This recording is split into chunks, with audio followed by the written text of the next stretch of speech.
2018년 1회 기출문제 이어서 풀어보도록 하겠습니다. 41번입니다. 0.1헬리의 코일에 그 60Hz 200V인 교류 전압을 인가하면 유도 리액턴스는 약 몇 옴인가 라고 나와 있는데요.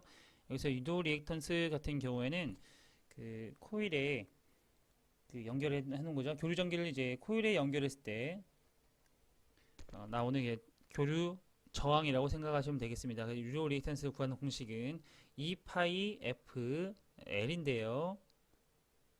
2파이 L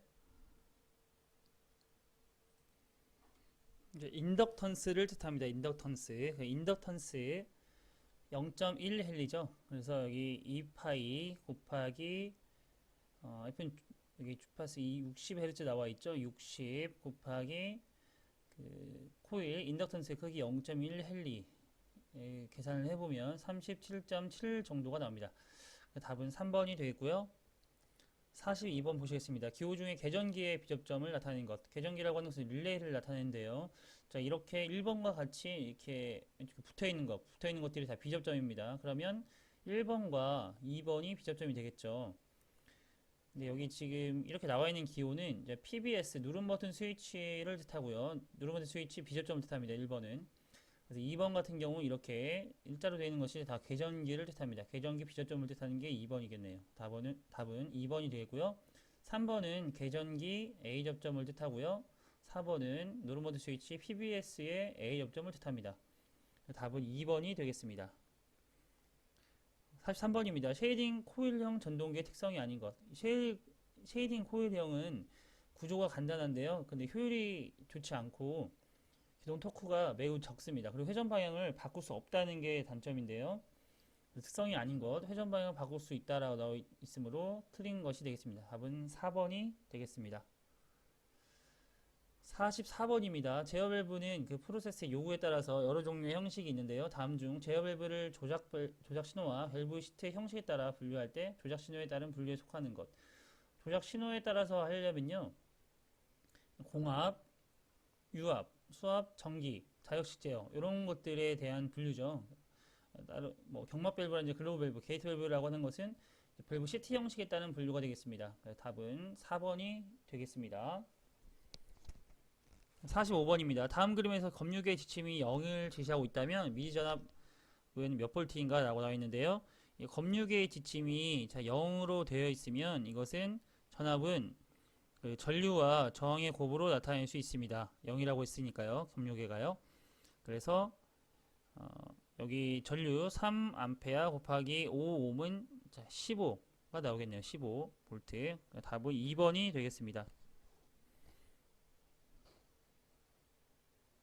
46번입니다. 직류발전기의 전기자 철심을 성층 철심으로 하는 이유를 물어봤는데요. 전기자 오타가 좀 있습니다. 전기자 철심을 성층 철심으로 해서요. 그 절연된 얇은 그 강철판을 쌓아 만들어서 층의 방향을 자력선에 평행하게 만들어서요. 철심 발생할 수 있는 와제류 철손을 감소하기 위해서 사용되는 것입니다.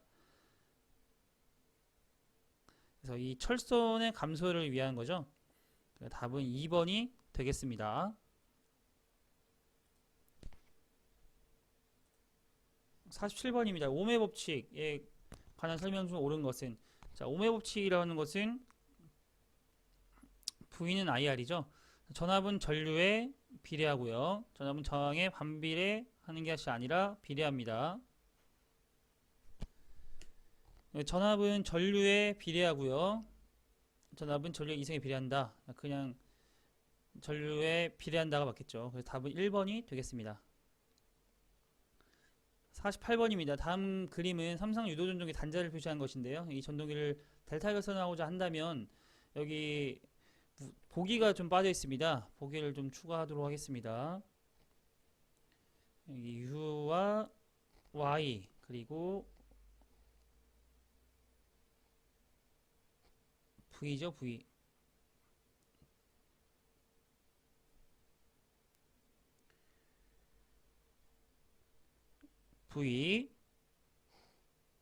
V와 Z 그리고 W와 X를 연결한다.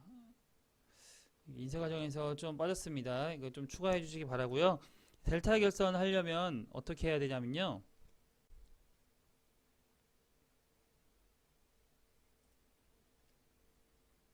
보시면요. U, V, W가 있고요.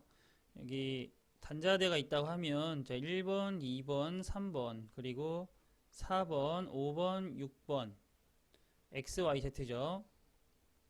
있다고 하면 자, 1번은 이 6번에 연결을 하고요. 파란색으로 표시를 하도록 하겠습니다. 자, 1번은 6번이랑 연결을 하고요. 2번과 4번, 3번과 5번을 연결하면 되겠죠. 자, 이것은 그림으로 표현을 하면 이렇게 1번과 지금 6번을 결선을 한 거고요. 연결한 거고요. 그 다음 2번과 4번이죠. 2번과 4번 여기 2번과 4번 그리고 3번과 5번 자 이렇게 연결하면 델타 결선이 되겠네요. 네, 이런 식으로 결선을 하면 델타 결선이 되겠습니다. 그래서 답은 여기 지금 보기가 없어서 조금 풀기가 어려웠을 텐데요. 이거 추가해 주시기 바랍니다. 49번입니다. 구조는 간단하나 잔류 편차가 생기는 제어 요소. 자, 적분 제어라고 하는 것은 자, I 제어, 자, 미분 제어는 D 제어, 그리고 비례 제어는 P 제어고요. 온오프 제어는 디지털 제어라고 보시면 되겠습니다. 여기에서 자, 비례 제어는요. 비례 제어가 이제 오차가 잔류 편차가 이제 생기는 그런 제어 요소가 되겠고요. 이런 비례 제어의 단점인 그래서 답은 비례 제어가 되겠고 비례 제어의 단점이 이제 잔류 편차를 없애기 위해서 자, 비례 제어와 적분 제어를 합한 PI 제어와 PID 제어 그러니까 비례 적분 미분 제어로 이제 잔류 편차를 없애주는 그런 방법들이 사용되고 있습니다. 잔류 편차가 생기는 제어는 비례 제어가 되겠네요. 답은 3번이 되겠고요. 50번입니다. 외부 압력에 대한 탄성체의 기계적 변이를 이용한 압력 검출기에 해당되지 않는 것. 압력 센서를 물어봤죠. 근데 여기 4개 다 압력 센서이므로 이제 기계적 변이를 이용한 거라고 했으니까요. 이것은 탄성식 압력계입니다. 탄성식 압력계로는 벨로즈 압력계, 부르동관 압력계, 다이어프럼 압력계, 아네로드 압력계 등이 있습니다. 그래서 이게 속하지 않는 것은 스트레인 게이지가 있겠습니다. 이 스트레인 게이지 같은 경우는요, 물체가 외력으로 변형될 때 그 변형을 측정하는 측정기인데요. 이것은 어떤 것을 이용하느냐? 이것은 저항이 단면적 감소돼서 전기 저항이 증가하고 그 증가분을 측정함으로써 이제 압력을 검출하는 그런 검출기인데요. 그래서 이렇게 벨로스나 다이어프램, 부르동관 같은 탄성식 압력계에 속하지가 않습니다. 답은 4번이 되겠고요. 51번입니다. 연산 증폭기의 심벌로 옳은 것. 심벌이라는 것은 기호죠, 기호. 여기 1번 같은 경우에는 이것은 자, 엔드 기호를 뜻하고요. 이거 2번은 낫을 뜻합니다. 논리기호. 4번 같은 경우에는 자, 5호 회로를 뜻하고요. 이 3번 기호가 연산 증폭기입니다. 답은 3번이 되겠습니다. 52번입니다. 다음 그림과 같이 입력이 동시에 온 되었을 때만 출력이 온 되는 회로. 여기 A 접점이 두 개가 직렬로 연결이 되어 있는데요. 두 개가 모두 만족해야지만 출력이 나오기 때문에 이것은 AND 회로가 되겠네요. 답은 2번이 되겠습니다. 자, 53번입니다. 타여자 발전기의 용도로 적당하지 않는 것. 타여자 발전기라고 하는 것은요. 계좌 전류를 본인이 아닌 다른 직류 전원에서 얻어오는 것을 타여자 발전기가 되겠습니다. 그래서 고전압 발전기 그리고 저전압 대전류 발전기, 동기 발전기의 주 여자기에 사용되고요. 승합기는 직권 발전기로 용도로 사용됩니다. 답은 2번이 되겠습니다. 54번입니다. PLC 제어반의 특징이 아닌 것. PLC 제어반의 특징으로는요. 이것은 프로그램으로 제어하는 것입니다. 소프트웨어와 하드웨어 연결해서 이제 프로그래밍을 한 것을 토대로 이제 수정을 할 수가 있는데요. 유닛 고안으로 수리를 할 수가 있고요. 복잡한 제어라도 설계가 용이합니다. 이게 바로바로 직접적인 배선이 아니라 이거는 직접적인 배선이 아닌 프로그램을 이용해서 그 설계를 하기 때문에 이거 복잡한 저라도 예, 설계가 가능하고요. 그 용이합니다. 완성된 장치는 다른 곳에 사용할 수 없다라고 되어 있는데 이거는 호환성도 뛰어납니다. 단 그 PLC 그 하드웨어 그 회사에 따라서 이제 그 호환이 되고 안 되고가 있는데요. 뭐 보통은 뭐 LS 산전이나 일본의 미쯔비시 그리고 독일의 지멘스 이런 회사들이 쓰이는데 이런 것들 기계만 맞춰주면 다른 곳에서도 사용할 수 있습니다. 그 프로그램으로 복잡한 제어 기능도 할 수 있다. 이것도 맞고요. 그래서 이거 3번 이 보기는 틀린 질문이 되겠습니다. 55번입니다. 논리식 A와 1의 논리고 을 간략히 했을 때 옳은 것은 자 A와 1입니다. 보통 1이라고 하는 것은 전체를 뜻하니까요. 전체를 사각형이라고 했을 때 이걸 다이어그램으로 나타내면 A와 B가 있다고 보겠습니다. 자 A와 B A와 1의 논리곱이라고 했으니까요. A와 1과의 교집합 자 A와 1과의 교집합은 이 부분이 되겠죠. 즉 본인 A가 되겠네요. 답은 3번이 되겠습니다. 56번입니다. 접합 전기효과 트랜지스터에 그 드레인 소스 간 전압을 0에서부터 증가시킬 때 드레인 전류가 일정하게 흐르기 시작할 때의 전압. 이것은요, 그 접합형 전개 효과 트랜지스터에서 드레인 전압을 점차 상승시킨 후에 그 드레인 전류가 포화 상태가 될 때의 드레인 전압과 게이트 전압의 합은 게이트 전압의 크기와 관계없이 그 일정하다는 것. 자, 이 값을 핀치오프 전압이라고 합니다.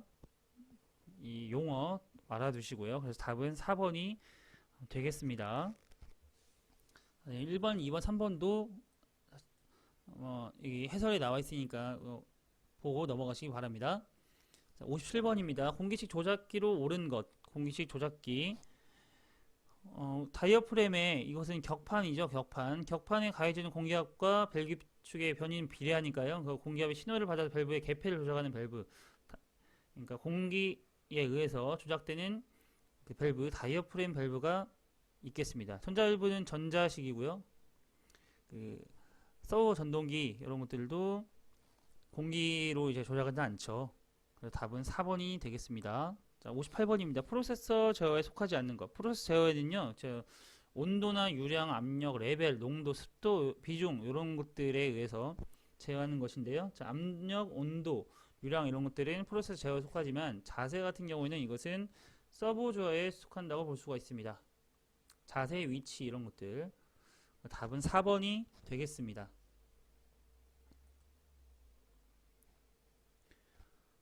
60번입니다. 도전성 유체의 유속도는 그 유량 측정에 가장 적합한 것. 도전성 유체라고 했는데요. 이것은 그 전기가 통해야겠죠. 그래서 이것은 전자 유량계로 하는 것이 가장 적합합니다. 답은 1번이 되겠고요. 나머지 것들도 짚고 넘어가시기 바랍니다. 61번입니다. 축의 보스를 가열 끼움 시 가열 온도로 가장 적합한 것.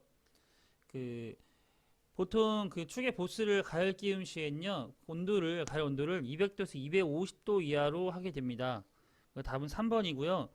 그 축의 보스를 가열 끼움 할 때 가열 온도와 그 베어링 끼움 할 때 가열할 때 그 온도가 있는데 베어링은 100도에서 120도로 끼워 맞춤하는 것이 좋고 130도가 넘어가면 이것은 경도가 저하함으로 이것은 주의해야 합니다. 이 온도 지금 중요하니까 알아두시고요. 수치 62번입니다. 유료 방향의 수로 분류한 콕의 종류가 아닌 것. 이 콕이라고 하는 것은 액체의 흐름을 멈추거나 유량을 조절하는 발부, 수전을 뜻하는데요. 2방 콕이 있고요. 3방 콕, 4방 콕이 통으로 나가줄 수가 있습니다. 5방 콕은 없습니다. 답은 4번이 되겠고요. 63번입니다. 마이크로미터 나사의 피치가 P, 나사 회전각이 알파일 때 스핀들의 이동거리 X를 뜻하는 거. 이동거리라고 하는 것은 이제 피치 곱하기 이 회전각 360 그러니까 2파이분의죠. 2파이분의 알파가 되겠죠. 회전각 곱하기 피치를 해주면 자, 이동 거리를 나타낼 수가 있겠습니다. 이것은 리드다 리드.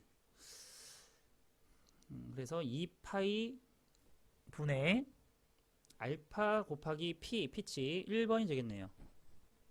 64번입니다. 코터의 빠짐을 방지하기 위한 방법으로 가장 적합한 것.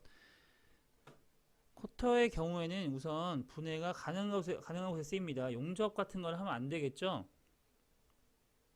그래서 그 빠짐을 방지하기 위한 것은 우선 핀의 용도 중에 그 분할핀이 용도가 그 어떤 볼트나 너트의 풀림을 방지하는 그런 이렇게 생겨서 핀을 넓혀줘서 이렇게 풀림을 방지하는 그런 역할을 해주죠. 그래서 이것도 마찬가지로 코터에 빠짐을 방지하기 위한 방법으로도 분할핀을 조립해서 사용하는 것이 가장 좋습니다. 답은 3번이 되겠고요. 65번입니다. 원심 펌프가 기동은 하는데 진동하는 원인으로 옳지 않은 것. 기동은 하는데 진동하는 원인. 이런 것들은 그 원심 펌프의 진동 원인으로 이제 공동 현상이 발생했을 때 압력 저하로 인해서 이제 공동이 발생했을 때 잘못된 회전 방향이나 너무 낮은 펌프의 속도일 때 그리고 내부에 마멸돼서 축의 굽힘 등 이런 것들이 했을 때 진동하는 원인이 되게 됩니다. 축의 굽음 그리고 캐비테이션 발생 볼베른 손상에 의해서 진동하게 됩니다. 회전수 저하라고 하는 것은요 그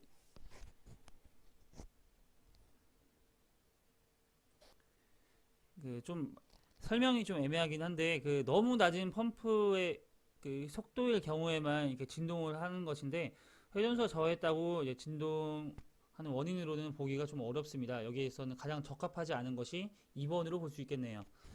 답은 2번으로 보면 되겠고요. 66번입니다. 유량이 그 1 세제곱미터 퍼 미니트 전 양정이 25m인 원심 펌프의 동력은 약 몇 PS인가?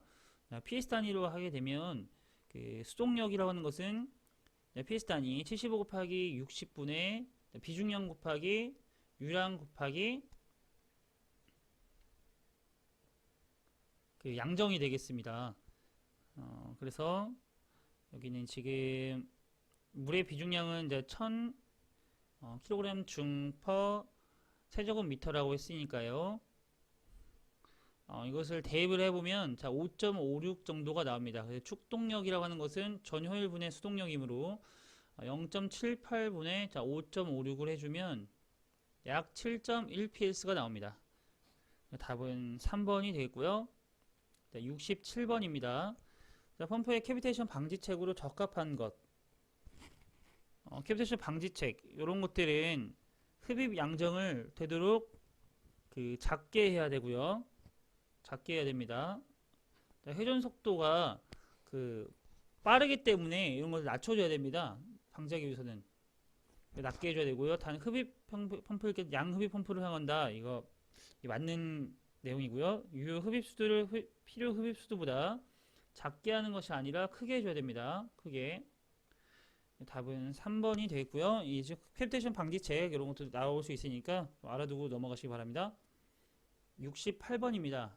축 마모부의 수리는 보스 내경과의 관계를 고려하고 그 수리 방법을 결정해야 되는데 수리 방법의 판단 기준으로 적합하지 않은 것. 이것은 마모와 내경 같은 경우는 이제 육안으로 좀 보기가 판단하기 어렵죠. 그래서 외관 적합하지 않은 것이 외관이 되겠습니다. 답은 1번이 되겠고요. 이게 신뢰성을 고려해야 되죠. 그리고 비용과 시간도 당연히 고려를 해야 됩니다. 그리고 수리의 강도도 당연히 고려를 해야 되고요. 적합하지 않는 거 1번이 되겠고요. 69번입니다. 축의 급유 불량으로 나타나는 현상. 급유 불량이라고 하는 것은 이제 윤활유를 잘 급유가 잘 안 됐다는 뜻이죠. 그러면 어떻게 될까요? 급유 불량으로 발생할 수 있는 것들은 마모가 생기고 이게 기어가 닿는 이 부분인데 이의 접촉에 의해서 마모가 생기겠죠. 그리고 이 마모가 닿으면서 그러니까 이의 접촉에서 소음이 발생하겠고요. 강도 부족이나 축의 굽힘, 조립 불량 같은 경우는 그 불량으로 나타나는 현상이 아닙니다. 답은 4번이 되겠고요. 70번입니다. 자, 구부러진 축을 현장에서 수리하여 사용할 수 있는 일반적인 경우로 옳은 것. 구부러진 축을 현장에서 사용할 수 있는 경우에는요. 우선 감속기가 고속 회전축의 경우는 일반적으로 어렵습니다. 중하중력의 고속회전, 이거 다 고속회전이고 하중이 좀 높은 경우는 다 어렵습니다. 단달림부에서 급하게, 이것도 너무 많이 회전 있는 건 어렵겠죠. 저속이면서 배열은 강이 길 경우, 이런 경우만 좀 다른 세 가지보다는 좀 현장에서 수리해서 사용할 수 있는 경우라고 보시면 되겠습니다. 답은 4번으로 보시면 되겠습니다. 71번입니다. 임펠러 흡입구에 의해서 송풍기를 분리한 것이 아닌 것. 임펠러라고 하는 것은 날개라고 보시면 되는데요. 날개. 흡입구에 의해서 송풍기를 분리한 것이 아닌 것. 그 편흡입형이 있고요. 양흡입형. 그리고 양쪽 흐름 다단형으로 나눌 수가 있습니다. 그룹축벽은 없습니다. 답은 3번이 되겠습니다. 72번입니다. 바셀린 방청유의 종류가 아닌 것. 자, 바셀린 방청유는요, 1종 MP4, 2종 MP5, 3종 MP6으로 나눌 수 있고, 여기, 그리고 다 KP로 나눌 볼 수 있습니다. KP. MP, KP 같은 뜻입니다. 그리고 여기 KP7부터는요, 7, 8, 9는 이런 것은 바셀린 방청유가 아니라 윤활 방청유를 뜻합니다. 답은 4번이 되겠습니다. 73번입니다. 수교 현상에서 압력 상승 방지책으로 사용되지 않는 것.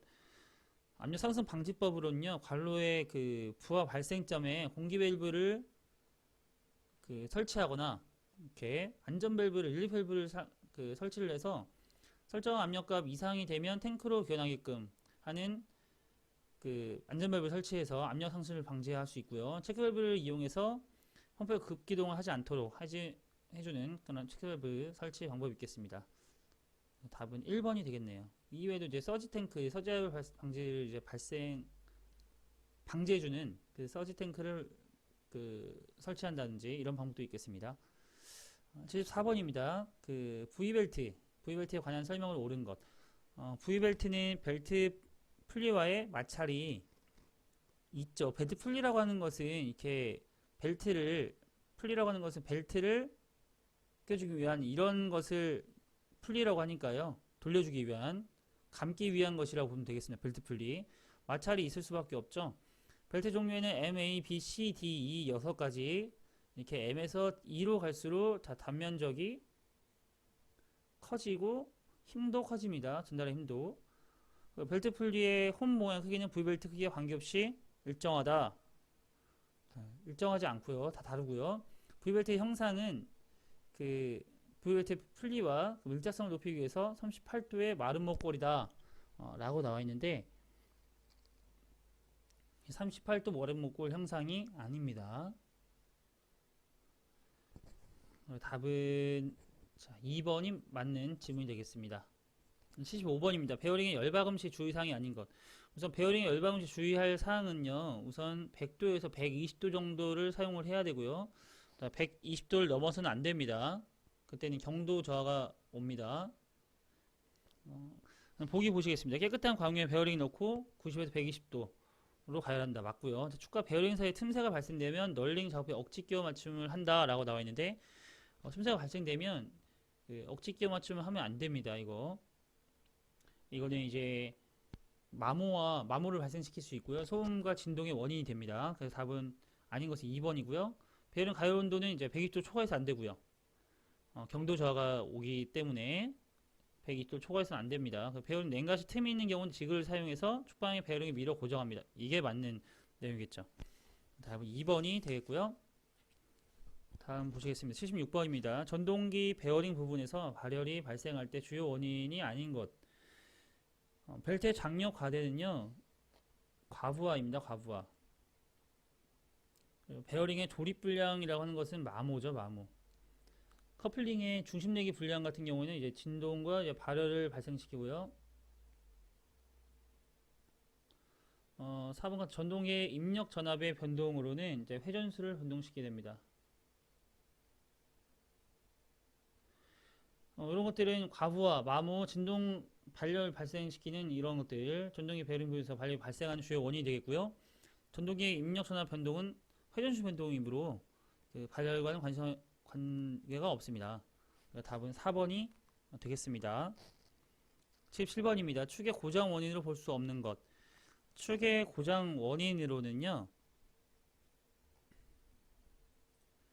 재질이 불량해서 고장이 난다든지, 축의 축심이 안 맞아 휘어진 축을 사용한다든지 진동이 발생하니까요. 풀리 베어링 끼워 맞춤이 불량한다든지 이런 것들은 축의 고장 원인으로 볼 수 있습니다. 하지만 원동기의 회전 불량은 축의 고장 원인으로는 볼 수 없습니다. 이 원동기는 이것은 전원이라고 보시면 되겠죠. 전원이라고 보시면 되는데 이거는 이제 축의 고장 원인이 될 수가 없죠. 관계가 없으니까. 답은 2번이 되겠고요. 78번입니다. 기어 감속기에 부착되면 영판이다. 이 감속기의 출력 회전수는 약 얼마인가? 이것은 입력 회전수와 이제 출력 회전수의 비율이 나와 있는데요. 이게 지금 입력 회전수가 1720 rpm이고 레티오 이게 비율인데요. 입력 회전수와 출력 회전수의 비율이 1대 30이라는 뜻입니다. 그래서 1720 나누기 30을 하게 되면 57.3 rpm이 나옵니다. 그러니까 1720의 입력 회전수를 넣는데 출력 회전수는 그 30분의 1인 573 rpm이 나온다 이 뜻이죠. 57.3이요. 답은 2번이 되겠습니다. 79번입니다. 험포축에 설치된 베어링의 이상현상을 일으키는 원인이 아닌 것. 베어링의 이상현상. 윤활유의 부족이 있을 때 그 부유가 좀 불량할 때 베어링의 이상현상이 나오겠죠. 축 중심의 일치. 이거는 일치가 아니라 불일치할 때 베어링 이상현상, 미스얼라이먼트 같은 이상현상이 일어나게 됩니다. 축 추력이 발생됐을 때 그리고 베어링 끼워 맞춤 불량될 때 이상현상이 일어나겠습니다. 답은 2번이 되겠고요. 80번 보시겠습니다. 헬리컬 기어에 관한 설명은 틀린 것. 헬리컬 기어는 우선 기어를 나눌 때 그 두 축이 평행할 때 그리고 쇄교할 때 그리고 평행하지도 쇄교하지도 않는 그런 걸 나눌 수가 있는데 이 헬리컬 기어는 이 스퍼 기어와 같이 이 평행하는 두 축이 축심이 그 평행하는 기어에 속하죠. 그 스퍼 기어는 이렇게 생겼고요.